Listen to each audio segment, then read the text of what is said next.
Alors, je voudrais vous parler de linguistique, et notamment de la question de la prononciation, des règles de prononciation, des codes de prononciation, en particulier en anglais.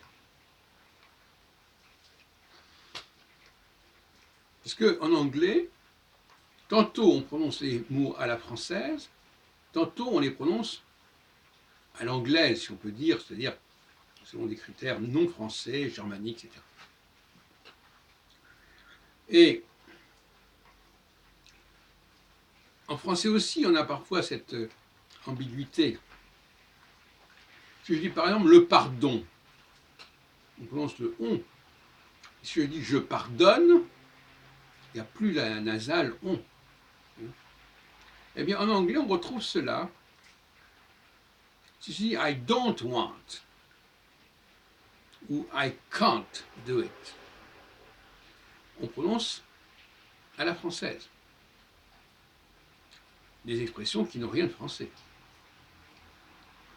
Mais d'un autre côté, on peut très bien avoir la forme ON ou AN qui ne soit pas nasalisée en anglais. De temps en temps, c'est comme ceci, de temps en temps, c'est pas comme ça. Bon. Donc finalement, c'est assez confus. Alors l'anglais connaît par exemple le son E, enfin, je veux dire, c'est pas qu'il connaît le son E, quand il y a le AI ou le AY, il prononce comme en français le E, il prononce E, comme dans air, comme tous, même dans les mots anglais comme to say, a day, il prononce à la française. Aucune langue, en allemand, on ne va pas dire, par exemple, on ne va pas dire le mois de mai, on va dire Mai. Donc, la combinaison, on pourrait appeler une diphtongue peut-être, entre deux voyelles, ou entre une voyelle et la lettre N, et obéit aux critères, au canon du français.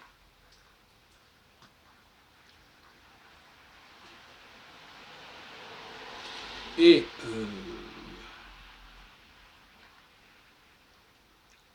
parfois, donc finalement, quand on est en face d'un texte en anglais, on ne sait jamais comment il faut prononcer les mots.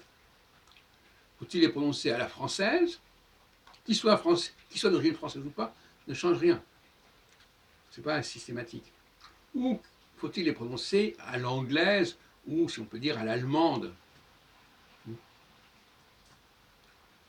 Dans bien des cas, on peut dire que l'anglais a un niveau de prononciation des mots qui s'apparente au français.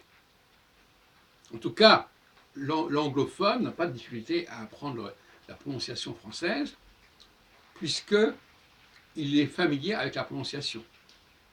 Il sait ce que c'est que le on, il sait ce que c'est que le en, il sait ce que c'est que le... Bon, enfin, bref. Il sait, il n'est pas surpris par la prononciation, il n'est pas surpris parce que le son il est familier, il n'est pas surpris par le code de lecture.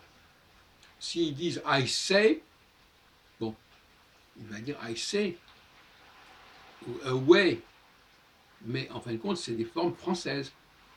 Ils peuvent avoir une origine grecque si on remonte très haut, mais peu importe, c'est pas la question. Donc il y a une affinité entre le français et l'anglais, une dépendance de l'anglais par rapport au français, qui est tout à fait évidente. Vous m'accorderez cela. Mais il est remarquable, et je terminerai là-dessus, que des formes aussi banales. Ce qui est remarquable, c'est que c'est justement les formes négatives qui sont les plus étonnantes.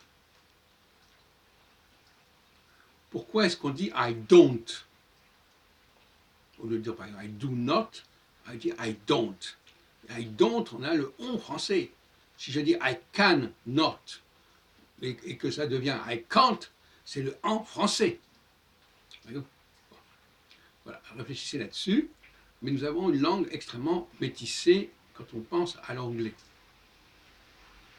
Alors, je terminerai par quelques réflexions en passant sur les faux amis.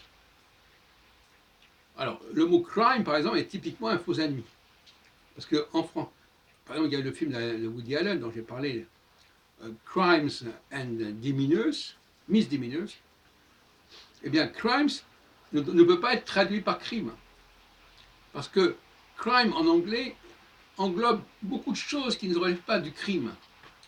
C'est plutôt des délits, en fin de compte. Et donc, crimes et misdemeanors ne peut pas être traduit par délit, mais par des fautes de comportement, parce que demeanor, c'est le comportement, des comportements biaisés, douteux, etc.